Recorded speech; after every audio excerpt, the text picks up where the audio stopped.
its kind. The first dome Anywhere and everywhere, folks. There's a hair on my mic, and it's gone now. Welcome to Dome, the world's greatest comedy and freestyle rap podcast.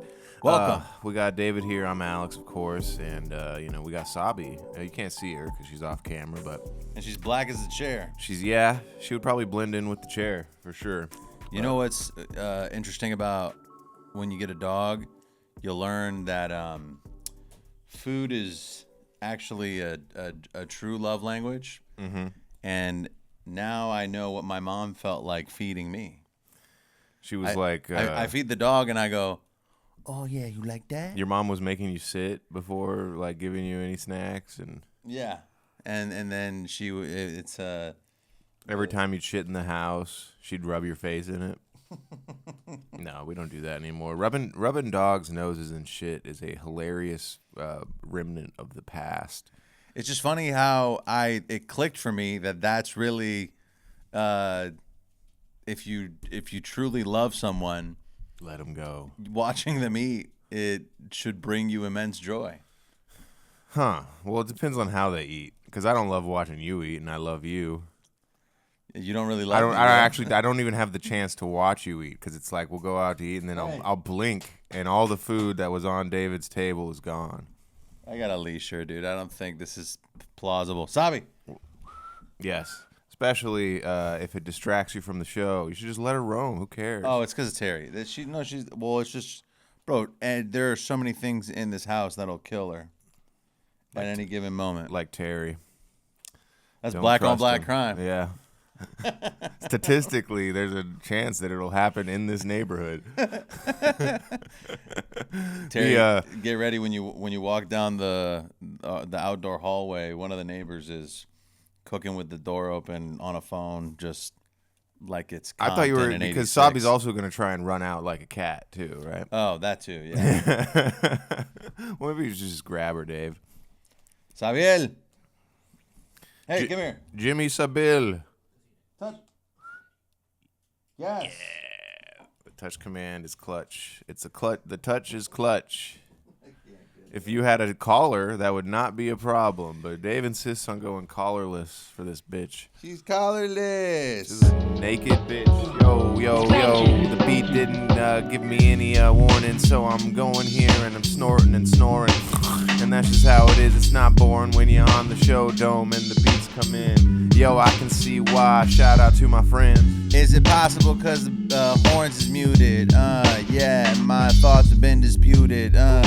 I'm hanging with a pup, she the cutest. And yeah, I'm about to rap like I am the cutest. Yo, the pup is cute, and that's a fact. And also, it's a fact that the beat was muted, and that's whack. But it's fine, because now it's no longer muted. And we can hear the horns and know when we're about to shoot it. Yo, I can hear the horns, and that transforms the experience I have, I abhor.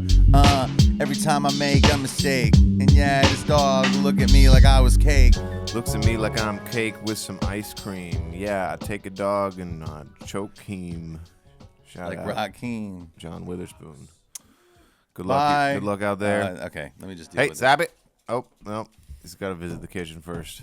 It's a whole thing. Should you pause for a second? I'm sorry. I need to just get her. Maybe I'll just vamp. Maybe I'll just put her in here. Come on. You're gonna be like that Akon song. Locked up, won't let me out. Won't let me out. He went to prison for banging a 16-year-old, right?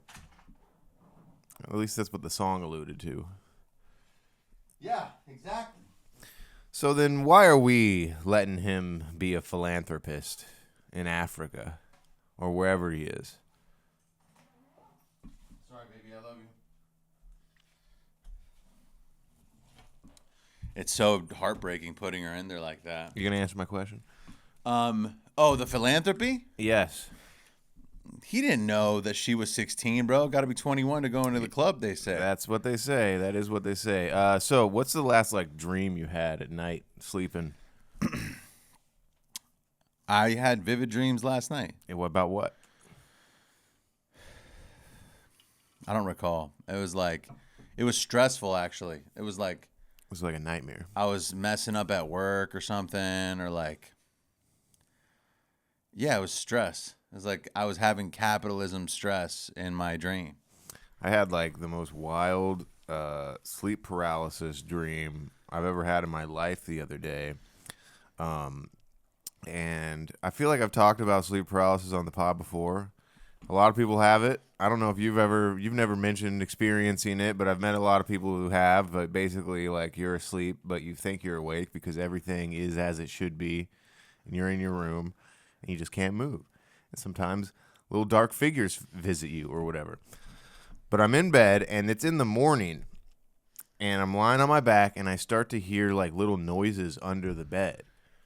And I'm just thinking that it's like a mouse or something. We've had a mouse in the house before. Many have. It's a thing. Many such cases. The noise is getting louder. And now I'm like, shit, I might actually have to get out of bed and address this situation.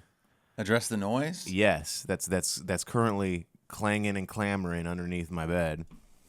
And then all of a sudden, I start feeling it like it's punching up underneath into the mattress, and I'm like, "Yo, this is exactly what I don't want to be happening right now." Is there a human being or some kind of boogan under my bed? And then all of a sudden, you've seen the movie Tremors. There's the way that they depict the worms traveling underground. They show it almost like it's a wave of dirt going above them. Okay. And then that exact thing happened with my bed mattress from the top of my back all the way down to my feet. And then just some guy lifts up the corner of my mattress by my feet, and he was like, "Eek," and I was like, "Eek," and then I went back to sleep. No, I didn't. I awoke, and I was like, "Yo, what the hell, bro? Now I'm late for work, and I don't have the time to process this." That happened to you like it was real? Man, I can't imagine the way that you'd feel when that happened. There's no appeal for that occurring. Yeah, you know I've been scurrying. I'm paralyzed with fear and paralyzed with the REM cycle within my eyes. I gotta know, yo, what do I do to survive? I gotta wake up, yo, can I shake up myself, bruh? When that dude came out, I've been like, whoa, yo, what you doing, bro? Yeah, why you in my home? I wish you were somewhere else, not alone. There's a man living under my bed, and I can't understand all the words that he said. But one morning, he was creeping around, he was making some noises, he was saying some sounds. Usually I like dudes near my bed, but this one, yo, instead, not a good situation. No, yeah. So immediately I'm like, what the hell? That was crazy. And Well, you're aware that it's like a sleep paralysis yeah, thing? yeah. I mean, because I know when I'm dreaming, because like I can like sort of lucid dream to an extent. But this time, the only difference is when I'm in sleep paralysis, I do not know when I'm dreaming, and it's like it feels real or whatever.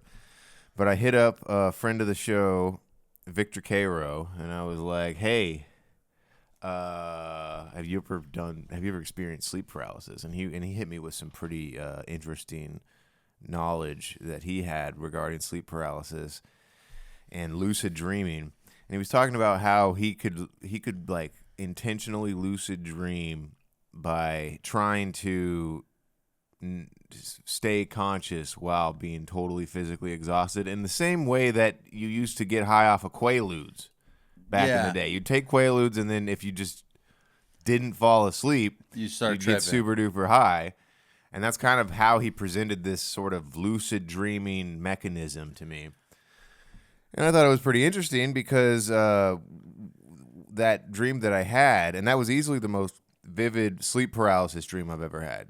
9 times out of 10, they're at night. Yeah. It's darkness, and if there's another figure or a being of some kind, it's just some shadowy thing. There's no features or anything. Did the beings ever try to suck you off? They'd touch you.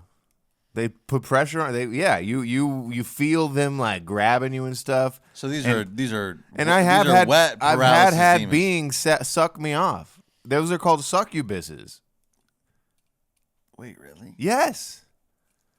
Usually those happen during lucid dreams. Suck you by? Maybe. Suck you sell. I'm gonna buy and sell some suck you by. I don't know, folks. But anyway, insane. If you have experienced sleep paralysis that goes beyond the scope of just shadowy figures coming in and sort of tickling your fanny, which is what I used to experience. This is the first time it's ever been anything more than that. Hit us up. Let us know. I'm sure it happens. The guy popping up aggressively, I don't like that. Like from underneath, like he was in the center of my bed, lifting up the mattress from underneath because it is in theory, that's kind of is how my bed frame is set up. A guy could be underneath there and boost up from and emerge. The bed. There's so much shit under my bed. It's a storage facility under my bed. Yeah. They're going to find a dead body under there, probably. I fucked up and have a weird bed frame, so anytime I want to put and take things out from under the bed, it's like you have to lift. It's so stupid, bro. It's like a piece of wood this big. You'd like that, wouldn't you? No. A piece of wood this big blocking the bottom of the bed from being allowed to receive storage. And in an apartment, it's a massive mistake. Yeah, I agree. I bought shelving. I'm putting up shelves. Because you can't stuff it under the bed. Exactly. You got to do what our insane friend Richard did 2 months before he moved out, was install drawer shelving on the ceiling. That's genius. You mean in the garage? Yes. It is pretty genius, and it works pretty well. And then you slip slip containers? Giant container boxes can just sort of slide in there. He's like, I'm going to do upgrades and leave. Yeah, I'm just going to improve my life here.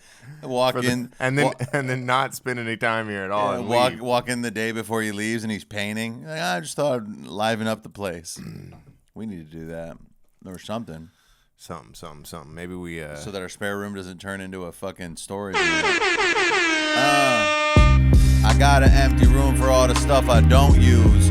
Yeah, you know me, I like to drink dope booze with a couple dudes and a crew that hangs out in the afternoons with a few screws. Yo, a few screws loose, I'm screwing in a bunch of tracks to my CLN so I can fit a bunch of things in boxes and hang them up there so they don't clutter up my socks and shoes.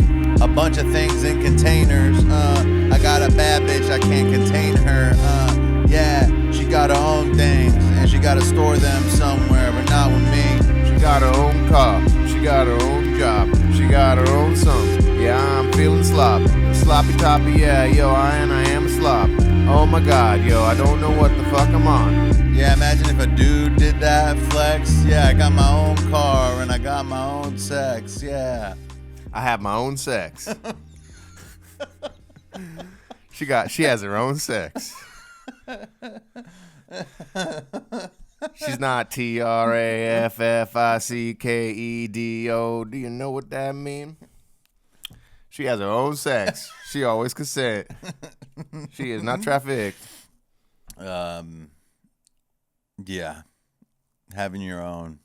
It's a funny flex. How about this? Have your own sex, but it's like a sex you've invented. Like, I'm no longer a man or a woman.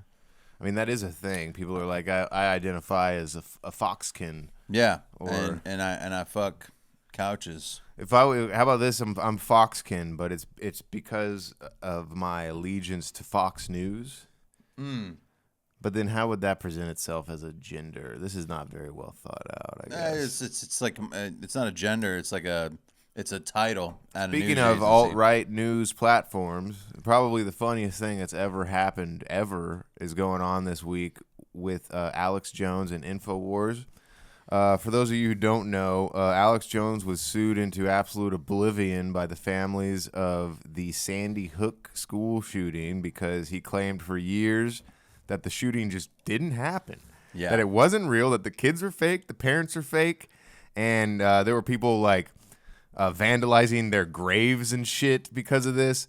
And he was sued for like several $1 billion and he lost. And so The Onion, if you guys recall, The Onion was like a parody news site back then. I used to go to The Onion and check out some funny articles. I thought that was funny, yeah.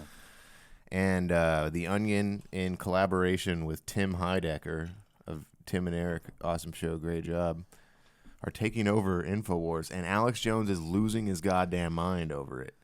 And he is taking old Tim and Eric sketches. Yeah, you know what? Just play this. This is great. Shit, I clicked the ad.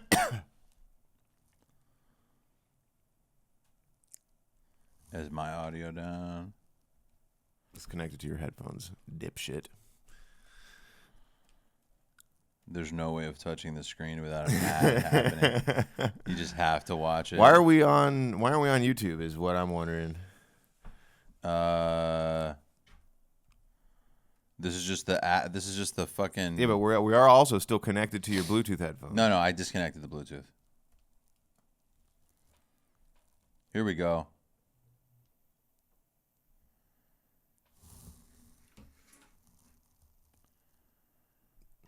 One day. Fuck. How about you go on YouTube and search Alex Jones, Tim Heidecker. They're bragging to you, and they're taking over InfoWars, they say. That's who they are. That's the Onion. The guy that's taking over, the main Onion guy, is the writer for this. My mainland operation got shut down, but guess what? Now I'm on a ship. There are no rules on international waters. It's a The main bit that they're alluding to is their child clown bit from back in the day. Yeah. Well, long story short, Alex Jones is trying to claim that Tim Heidecker is a huge pedophile. Is a big elite pedophile who feeds on the blood and bones of children. Whoa. And he's multiple tweets. He's had someone at InfoWars scouring through every single episode of Tim and Eric Awesome Show, Great Job, in order to find anything that is remotely alluding to child abuse of any kind, which they do a lot. they make fun of kids being vulnerable quite a bit on Tim and Eric, and it's well done. It's funny. Yeah, they're not elite pedophiles. I don't think. I mean, that'd be pretty fucking crazy. Maybe that's definitely one of the greatest comedy programs of all time. Yes. Or just anything created by fucking Tim and Eric. And it's I guess what's very, very funny about it is just how so clearly it is a joke, and Alex Jones is lying to folks, man. I bet he even knows that it's all jokes, damn. Yeah, it's clearly a joke. I hope this motherfucker Alex Jones fucking choke. He's a fucking joke. I don't like the way he looks or the way he strokes. Woo! I don't like the way he strokes, not at all. I bet he will have a stroke in a couple of years, y'all, because he's getting up and he's on that HRT. And you know, he smells like he's farting. This dude tweets 1,000 times an hour. Yeah, it makes me want to devour a bunch of sourdough with a bro who doesn't know Alex Jones. Yeah. So this dude is this guy, Alex Jones, and he's dumb, and he likes Tim Heidecker. No, he does not, and Tim Heidecker is taking over his spot. Yeah, so this mugshot is from the On Cinema, At the Cinema comedy series that Tim Heidecker does, and it's totally fake. But here's the thing. This is something that I've noticed, and for all I know, maybe Alex Jones does actually believe that this is real, but there is a degree of surreal comedy, like the On Cinema, At the Cinema shit. On Cinema, At the Cinema is presented as this real thing. Tim Heidecker goes by Tim Heidecker on the show. Everyone uses their real names. Yeah. But he's still playing a character that's like this asshole, like conservative, like power hungry guy on the show On Cinema. Right. And it's just so funny that, like, I've experienced this with my mom, where I'll be showing her comedy bits that play like they're supposed to be real. Between Two Ferns is the best example. Yes. She loves Between Two Ferns. She thinks it's real. That's crazy. She thinks Between Two Ferns is not a scripted comedy. Everybody just coming there getting mad at Zach Galifianakis. She thinks that is real, and I've tried to tell her the one with Obama is real. Yeah, like it's fake. They made a movie. Like it's a totally written, scripted comedy. It's great. I love it. The bloopers are the best part. Right, and And it does not compute. It does not compute at all. And I think that is a part of like the boomer brain or maybe the conservative brain or something about that. Where that can't just see past the way that it's presented. Yes, 100%. Because this is now turning into me complaining about my mom, which is sad. Free therapy. I remember baby. when I was a kid, I was like really into this band, The Devil Wears Prada. Oh, and she was pissed a Christian heavy metal band. Their songs were about Jesus and forgiveness, and I wasn't allowed to listen to it because it was like heavy metal, you know. And even though it was Christian, no, she did not believe that it was Christian. She would say it was demonic, and then I'd show her lyrics. She'd be like, "No, that's demonic," because it sounds demonic. They're like, you know. That's a boomer thing. I don't think it's just my mom thing. I think it is a boomer thing. right? It's just like get the drums out of church. Kind of like that. Yeah, that's yeah, like a Bob Jones sort of angle there. Or no, I know what you mean. She like literally can't see past the fact that the genre doesn't mean the music is a certain thing. Like automatically, metal is demonic. Yes. And hip hop is gangster. And right, country is for the country. Right. Yeah, no. Well, since you're complaining about my mom, can I complain about mine? I wasn't complaining about your mom. I was complaining about mine. Can I complain about your mom?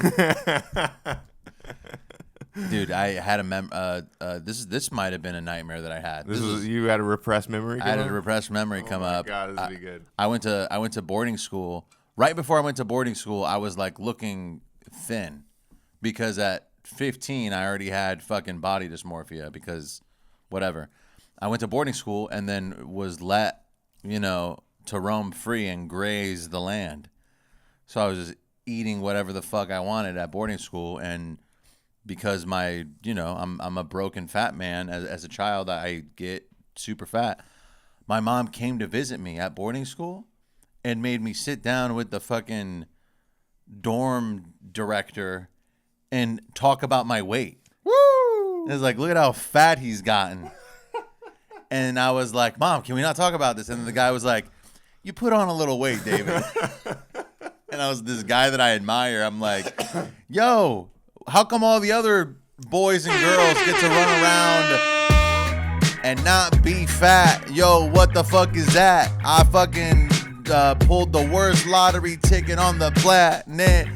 Yeah, being a fat kid. Yo, thinliness is next to godliness. You should care. Just ask that one dead bitch with the big hair. She was over there preaching all this stuff, and yo, all her kids hate her and they're skinny as fuck. Yo, if God loved me, I'd be thin. Yeah, that would be such a big fucking win.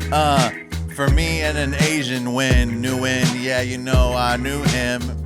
I knew him biblically. That means we made love under a tree. Yeah, yo, and shout out to doves. They fly so freely. I'm so jealous. My jealousy is permeating out of me. Yeah, jealousy permeating. After this, I might be 86. AIDS. It was a drug. It was a weight loss drug. But right before AIDS happened. Yeah. AIDS. Eat AIDS. You will lose weight. Look up an old AIDS commercial. We get on YouTube and pull up an AIDS commercial. Yeah, I'm jealous of people that have AIDS because they're thin. I wish I had AIDS. Look up old AIDS commercial. You're right. This is because AIDS also turns you like the disease. But I want full blown AIDS. Does that mean? Yeah. Okay. It's AIDS. Oh, my bad. Helped me lose 46 pounds. The AIDS diet plan helped me lose 28 pounds. AIDS helps control your appetite so you lose weight. Yet AIDS lets you taste, chew, and enjoy. And the appetite suppressant in AIDS is not a stimulant.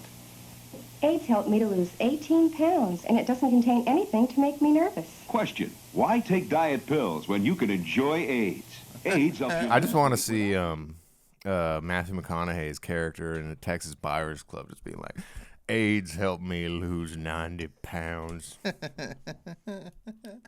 That's funny that in 1983, people were already tripping about their weight. I thought we weren't fat until recently. It was just women. Look at you saw that commercial, right? It was mainly women, and the men that wanted to keep them skinny. But I do think that you make a good point, because that was a thing about like you used to be able to be way less attractive and be a movie star back in the day. Oh yeah, like a Bob Hoskins was considered like a badass type of guy, and he's this and they short, look like shit. He's a short, balding guy. But that's only because at the time people didn't know that like there was this layer of admiration because the person was on TV. You know what I'm saying? Like now now everything's in HD. Back then they were like, whoa, he's on TV. Automatically he's a hot guy. I could see that. I could see that. And also, yes, you're right. There's no Kardashians back then. There's I was talking about this with other friend of the show, Mitch Jump.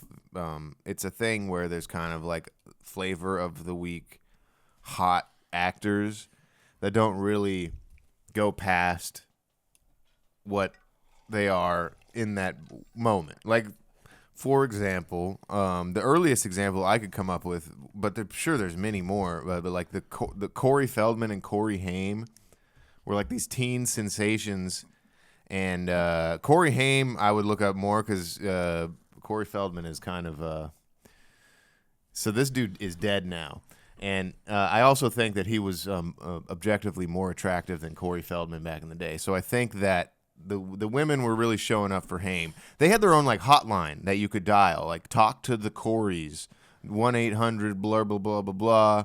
And then it was, but you know, all their movies except for like the first two they were in suck ass. Yeah, and I'm sure the first two sucked ass too. I'm not talking about like Stand By Me or whatever, but you know, when they were heartthrobs.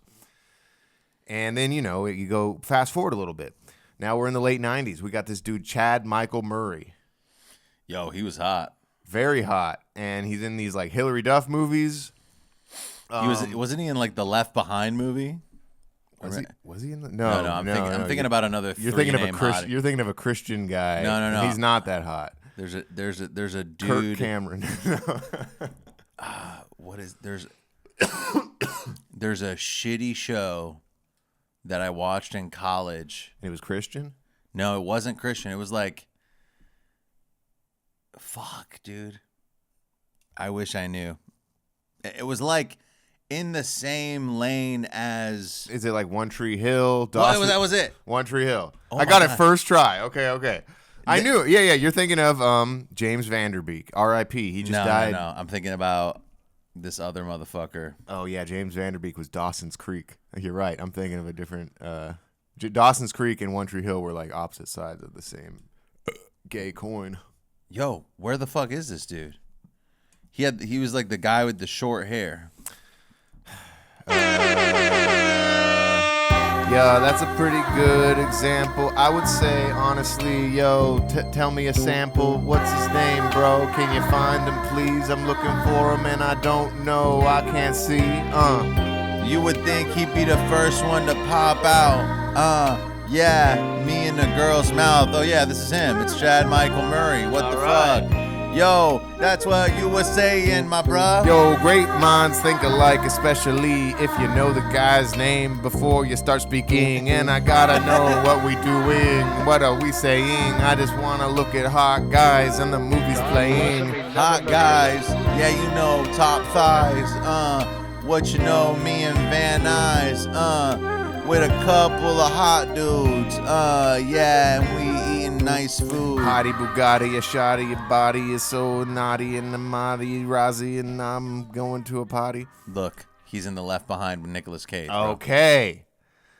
You threw me for a loop with the Left Behind because I was like, Kirk Cameron, that's Kirk, bro. You know, yeah. So Chad Michael, okay, and then we fast forward now. Today, we have this dude named Jacob Elordi.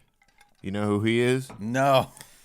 IMDb that motherfucker. This is a lot of research. I need to start. I bet if you just type in Jacob, it'll be the first one that pops up. I need to start screen recording my phone. Jacob. Yep, there it is. This is this is the dude that was just in fucking Frankenstein? That's probably the only movie that has any sort of respectability behind it. He's usually just a heartthrob or whatever. Why don't you go to his actual thingamajig? Oh no, it's on the side. Your app works a little differently. Oh no, you clicked on Frankenstein again. I want to see what the movies. All right, Euphoria, gay. Wuthering Heights, gay. Don't give a fuck. Frankenstein, haven't seen it, but it's probably fine. The Narrow Road to the Deep North. Looks bad. On swift horses? Get the fuck out of here, man. That sounds like a Christian movie. Oh, Canada. Oh, Canada was a comedy starring John Candy back in the day. Is that the prequel to The Narrow Road to the Deep North? I hope so. I got something deep you could follow a narrow road to. And Saltburn. Go north. Yeah, he was the other guy in Saltburn. Barry Keoghan, on the other hand, I like. Fucking yeah. Yeah. Did they show his penis in Saltburn? I feel like I remember there being something about penis. El Lordy's big sortie? Yeah, I don't know. Okay, yeah. So this is kind of how he got his start, was in like young adult romance comedies on Netflix. Whoa. Yeah, right? Shirtless tween. I'm just going to say, he's a part of a psyop to turn me gay. It's working. No, it's not. I don't think he's attractive at all, David. In fact, he's the ugliest man I've ever seen in my life. In what? In fact? Facts. Oh, he starred in the Oscars as himself. Whoa. I heard that they're going to make another one of those next year. Dude, you watched I'm meaning to watch that Michael Jackson doc that you sent me. I haven't watched it I yet. didn't know that it existed, but the guys behind the 4-hour trudge of a documentary, Leaving Neverland, made a sequel. Leaving Neverland 2. Not a creative title, but it exists, and it's on YouTube for free. You can watch it. 25% of the length. Yes, it's only an hour, thank God.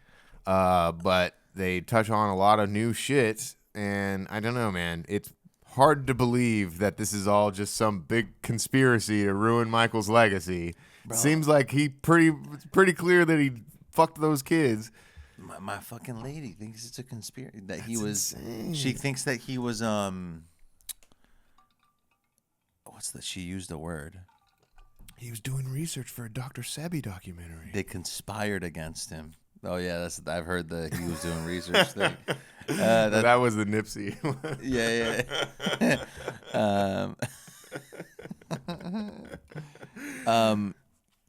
She says that he was like chemically castrated as a child or something, and so he couldn't rape kids. Yeah, I don't think that's real. But then why was his voice like I think that's fake. Why don't we just look it up right now? Because I heard that too growing up. Yeah? And I always just thought like, man, that's so fucked up. Then I just move on with my life. What do I look up? I never thought to, was Michael Jackson chemically or just Michael Jackson chemically castrated? Because if that's the truth, then, he has actual children, Unverified rumors and theories. Primarily pushed by his former doctor. Yo, Conrad Murray. Yo, we got to look this guy up in a hurry. He's got some weird things to say about MJ, like how he was chemically castrated back in the day. Yo, the source of the claim, the allegations came from Dr. Conrad Murray, who was convicted of involuntary manslaughter in Jackson's death. Oh, man. So he's the one that gave him all the elephant tranquilizers that made that dude expire. Yeah, he was in his mansion, fucking high as shit, wishing that he was fucking tiny guys and dicks. So I guess Joe Jackson gave Michael Jackson injections to block testosterone, man, so he would be in puberty again. Okay, well that is not the same as chemical castration, man. So he can just, fucking dance and sing like a woman more femininely and stuff. And maybe that's the case, and that is still fucked up, but doesn't mean that he can't bang kids. So there's no proof. No. It is a huge rumor, and there's no proof that his father gave him testosterone or estrogen or whatever, the testosterone blocking bullshit. His father looks ridiculous, bro. Imagine like you wake up and he's just standing over you. Joe Jackson just like, hey, That's the sleep paralysis demon Yeah, that came out from under your bed. my sleep paralysis demon is Joe Jackson. He came out and he goes, hey. Lights my head on fire. This article in a terribly over advertised Yahoo Entertainment page states it as fact. Or no, it says the statement and then it goes, according to the king of pop's former doctor Conrad Murray. He had a black doctor. Good for him. Okay, but the term chemically castrated feels a little too harsh for what they actually describe as what was going on. Well, I mean, we read that in the AI description. What is this? No, they said it there too. Chemically castrated. Well, yeah, but the other shit that we read. Okay, yeah. Scroll down. The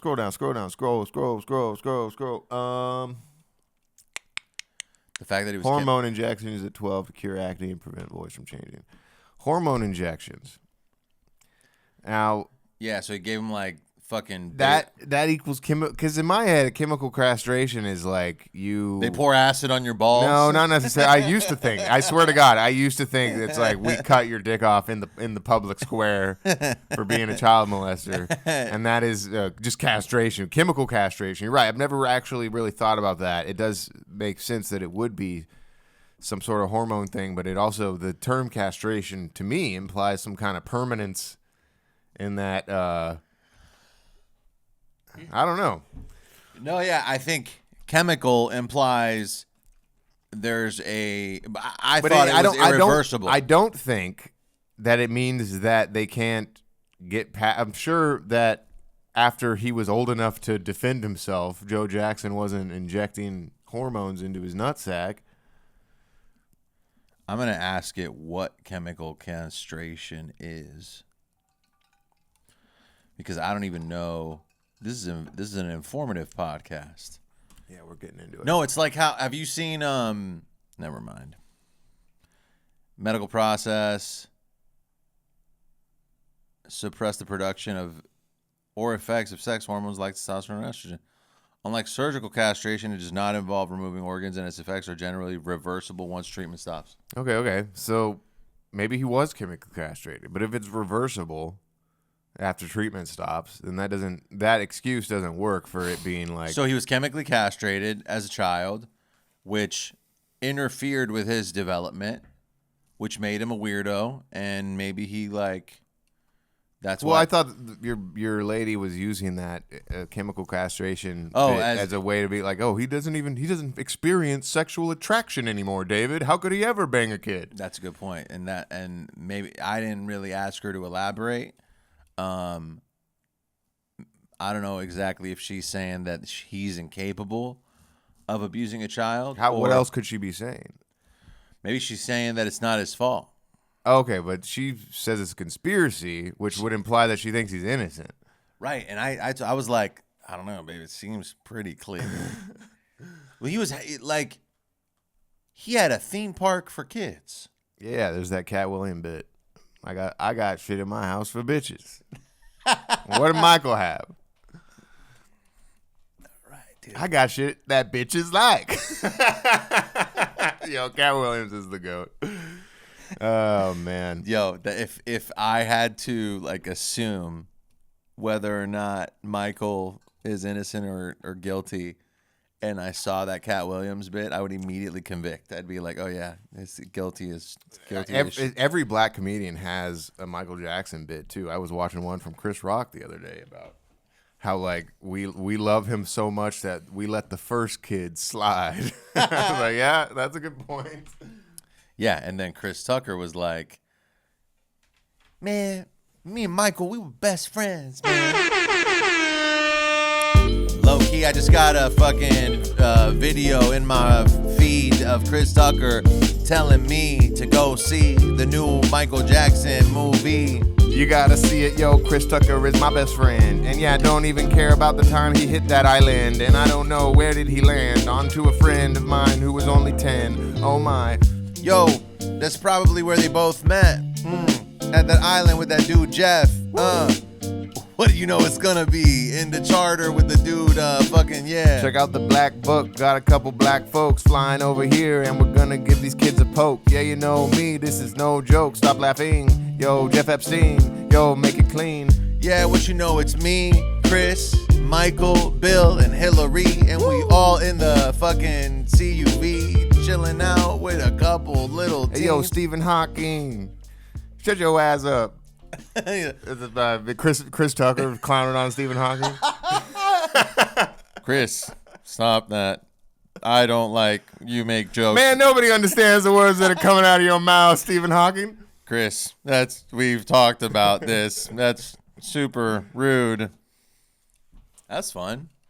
Yeah. I did it. I feel like I stepped up.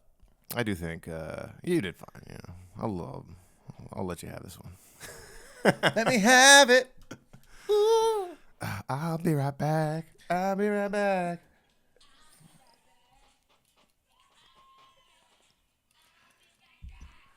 And we're back with Michael Jackson. Did he do it or did he not? Did he do it? Did he? So Michael Jackson, the movie just came out. Dude, on the radio the other day. I was listening to the radio in the car, windows down. I'm in Cali, smoking weed, and all of a sudden the people on the radio are like, "Man, that new Michael Jackson movie is so, y'all gotta go see it. It's so good." And I'm like, "What are we doing?" What's up with the 2020s just being like the pedophile years? Like, it's wild how much I just see pedophilia everywhere all the time. No, you know what it is? It's just we are catching up to all the undocumented pedophile years. We've been fucking kids for years. It goes to the Romans, dude. The Romans.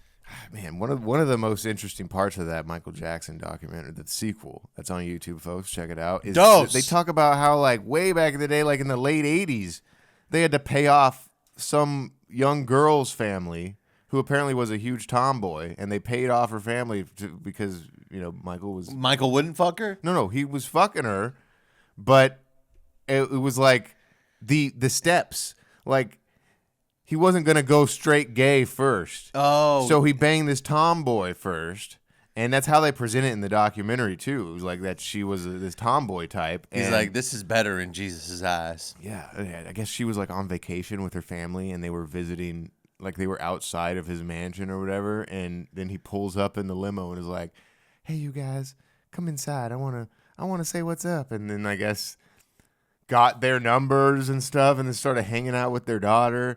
And then they had to pay this family a huge sum of money. I wonder why. And this is before the boys. Okay. 100% this fool did some creepy shit to kids.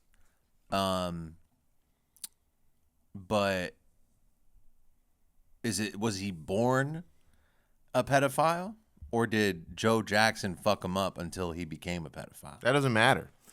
At the end of the day, you can talk all about how, like, it's a vicious cycle and all that. The abused become the abusers. Right. But I don't think that in the grand scheme of things that matters at all. I think that he knew exactly what he was doing, and it's the reason why Macaulay Culkin got out unscathed and claims to this day that Michael Jackson, he doesn't say Michael Jackson's innocent, but he will double down on, "I never saw anything wrong with Michael Jackson." He's smart enough not to be like, Jackson didn't do it.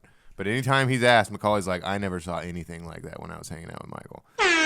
And it's because Macaulay was a peer. You can't fuck Macaulay and get away with it and be in the clear. He can fuck these other little boys who aren't in Home Alone. Trust me, he can throw him a bone, but not Macaulay. Leave him alone. Right.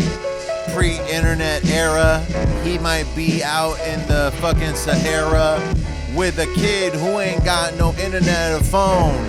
And he might have to do his thing and leave him alone. That's right, yo. But back then, bro, you could bang little boys every day, but not if they're already famous. That would blow up your spot. So don't fuck Macaulay even though you think he's hot. So my dude knew how to pick and choose little guys that he couldn't screw. Yeah, as long as they weren't in movies too, he could do what he had to do.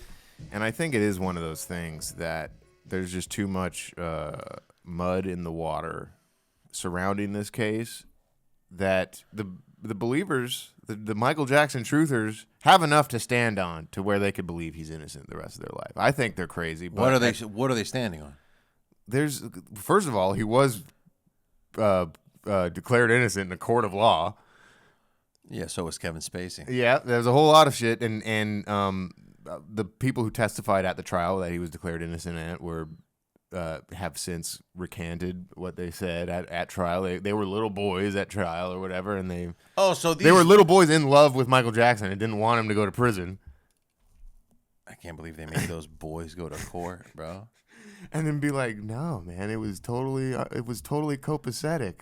Me and Michael Jackson, yeah, we slept in beds with each other, but nothing that I would ever consider wrong. Shit like that. Yeah, like why would he be like? Why Okay, would yeah. he be So hanging out there's with kids that. like that? I imagine the first thing that they'll point to is that he was proven innocent in a court of law, and then the next one is clearly the like families wanting money or whatever. This is all just a thing because these people want money, so they're accusing blah blah blah all this shit.